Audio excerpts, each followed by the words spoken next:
Next on deck with Tim Black. Not being but I am, but it's okay. I'm specifically saying that I know that you are not intending to be transphobic. He should know that I'm not intending. He wants to say, I think there are a lot of families out there who don't believe boys should play girls' sports. They're not boys. I'm not going to listen to transphobia at this table. I am not going to listen to you call a trans girl a boy. Are you going to allow me to finish my explanation? When you use a word that's a slur, I'm going to interrupt. That's not how it is. They're not boys. They're not boys. They're not playing girls' softball. I'm not going to sit there and listen to that. Let's reset for a second because, look, this is a really heated issue, right? And Shermichael, I know you. I know that you understand that people have different views on this. I think out of respect for Jay, let's try to talk about this in a way that is respectful. How can you win an election if you don't understand that how America talks? Shermichael's he's not a slanderous guy. He's not an unhinged. He doesn't get, crazy. I never seen this guy jump out the gym on anything. He didn't jump out the gym here. He's trying to make a point that this type of messaging is part of the reason you lost. But you got a bunch of defensive Democrats sitting around the table wanting to be butthurt about words. Well, what about the politics? What about the American citizens who agree with him? This is how they feel. He's explaining what they think, what's going on, and why the outcome was what it was. Which is crazy to begin with. I mean, CNN is basically the Clinton News Network. Now it became the KNN, which is the Kamala News Network, over the last couple of months. But it's still stuck on stupid, and it's still biased as hell. And the bottom line is they are corrupt and in it for the tank for the Democratic Party. Now they're going to try to pivot back a little bit. But no one's given Abby Phillip the menu or the memo telling her, hey, man, you need to calm down, come up off your high horse. What you doing up on that nag? Yeah, because real people talk like this. This is what they talk like. It doesn't mean they don't like somebody, disrespect somebody. This is a conversation. Let's let him explain what he means. Okay, so let me rephrase this since I'm being targeted here. I don't. No, it's okay. You are not being targeted. I am, but it's okay. I'm specifically saying that I know that you are not intending to be transphobic. He should know that I'm not intending. He wants to sit here and bloviate. But I want you to. I want to give you an opportunity. So the way regular people interpret it, that's not regular people. It is regular people. I'm tired of this. It is regular people. Okay? They have driven a wedge between everyone on language. No one is saying anything negative about these people. But we're saying if you are born a guy, you can't go play with girls in a organized sport where you are going to dominate and destroy them based on genetics and other stuff. It's crazy. And if you say it's only a couple people, then why are we changing everything for it? Okay?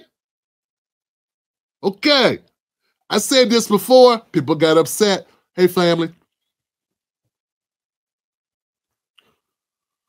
Maybe you ain't supposed to play sports.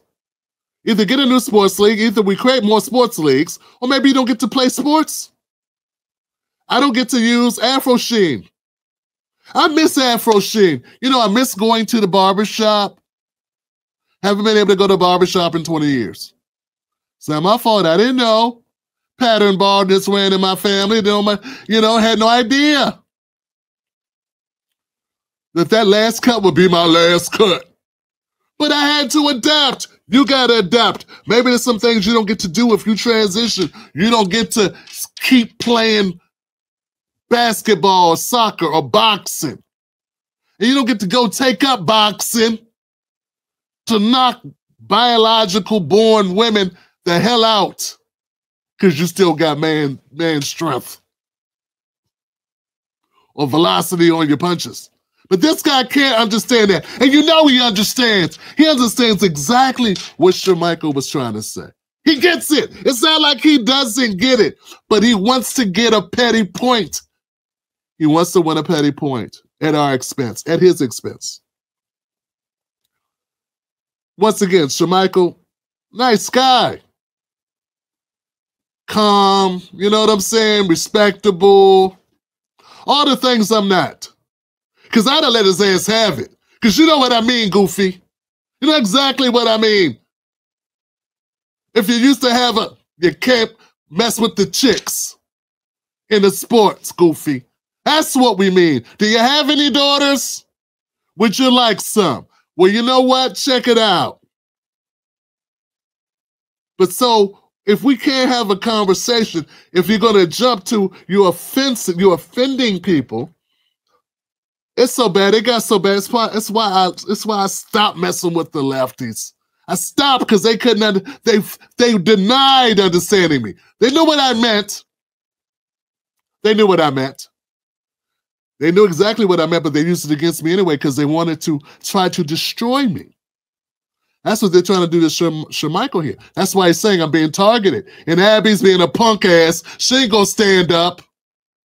And that's why you get to lose, because America's not there. And America never was. Your bubble was. And now that America's decided, hey, we're not going to take this shit, you get to take the L. This guy still will not respect that this is a conversation based on good faith. He's not even Steve Doocying you, man. He's just talking. You know, he's not pulling Geraldo Rivera bullshit on you. He's not trying to do a Bill O'Reilly on your ass. He's just trying to explain a point. There are people that are unscrupulous that do this type of thing. That's not regular people. There's no consensus that these are actually boys. This whole thing about trans girls is a canard. We're talking about a tiny, tiny sliver of the population. That may be the and case, we're using but my point in terms of its effectiveness. Just get to your point. My point in terms of its effectiveness. Regular people with children look at these things and they say, you know what? This is a bit too far. I do not agree with this. I don't like this. I think Democrats are going way too much to the left on social issues. They're uncomfortable with it. A lot of people believe that. A lot of families believe that. You may disagree with that reality, but that's why Republicans kept running those ads over and over and over again, because they saw the metrics suggested that they were working. In those ads over and over again and using rhetoric like you just used, saying this is boys playing girls sports. Well, first of all, we're talking about 5 people in the entire country. You would prefer? We're talking about trans girls being allowed to play with the people who are in their gender. And if you don't believe, you don't have to listen to me. Listen to the American Medical. Jay is an asshole. Jay, you're an asshole. Next segment. Look at Shermichael. Shermichael's not like, I'm saying it for you, Shermichael. I'm going to be your, what's the guy? Was he Obama's voice, inner voice? Shut your ass up, Jay. Shut up. Go play in traffic. You know what I'm talking about, son. You know what I mean, son. You know what we mean? And that's why I was so effective in explaining to you the effectiveness of the argument, because that means you're delusional. And because that means that Democrats didn't want to operate within reality of where we are in America. It's sort of like the fact that when we throw stuff in a recycle bin, it goes into a landfill. A lot of people don't know that. I've learned that recently. That all of the work that we put in to try to recycle defeats the purpose of recycling. Did you know that? There's been a lie that recycling actually works. It doesn't. But it makes you feel like you're doing something. Well, then what's all this nonsense about then, about the pronouns and all this stuff? If at the end of the day, Johnson, it's not that many people that are affected, so when you cape for it, you're not really helping that many people by doing it. But what you are successfully doing is driving a humongous wedge. You know how big the wedge is? The wedge is the difference in votes between Trump and Kamala. That's how big the wedge is that you're driving. That's why it was so effective. Because the Democrats are stuck on stupid. And people are not on that. Okay. Hit the like button, guys, if you find that segment interesting. I thought it was interesting. I think we did a pretty good job on that one. Hit the like button, guys. We're trying to hit the goal of 700 likes. Trying to stick it to the people in the algorithm so they know, hey, send people to the Tim Black Show. It's an interesting show. Maybe you can check it out. He said stuff most people don't say. Next topic. Well, same topic, next video.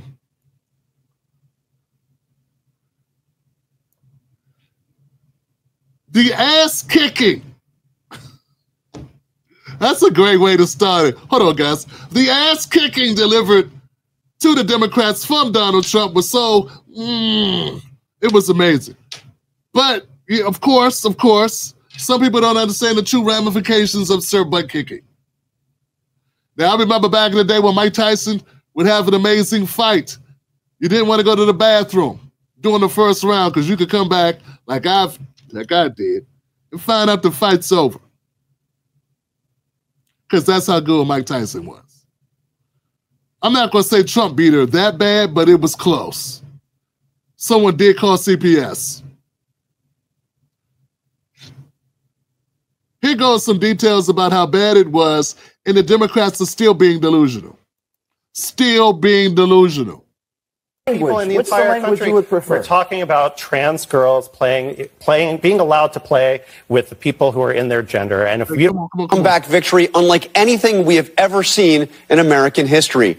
Just take a look at the final results. With Arizona now projected for Trump, he locks in a sweeping victory in every single battleground state. And Trump did more than that. He made big gains with young voters and with Latinos, doing better among Hispanic voters than any Republican presidential candidate since the first exit polls were conducted in 1976. He even did better among women than when he ran against Joe Biden. Overnight, CBS projected Donald Trump the winner in Arizona, giving him a complete electoral vote sweep of the 7 battleground states. With a final tally of 312 electoral votes, Republicans scored their biggest White House win in 36 years. And you would think, after all of that, you want to sit down, you want to take some time and figure it out.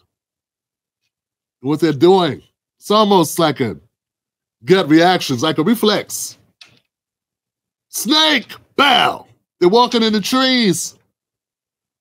They're walking in the trees and they're doing a lot of deflecting because they don't want to believe it's true. They don't want to accept reality. But this is reality. Trump crushed this. But that's not the point is why. That's the point we want to get to.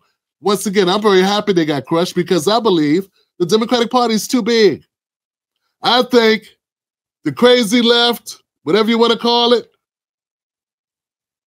there are people that I don't think mean well, that don't want to listen to like reality.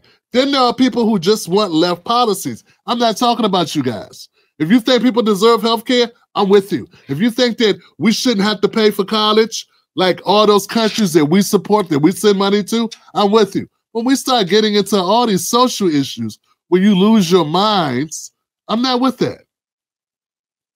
I think we need more parties.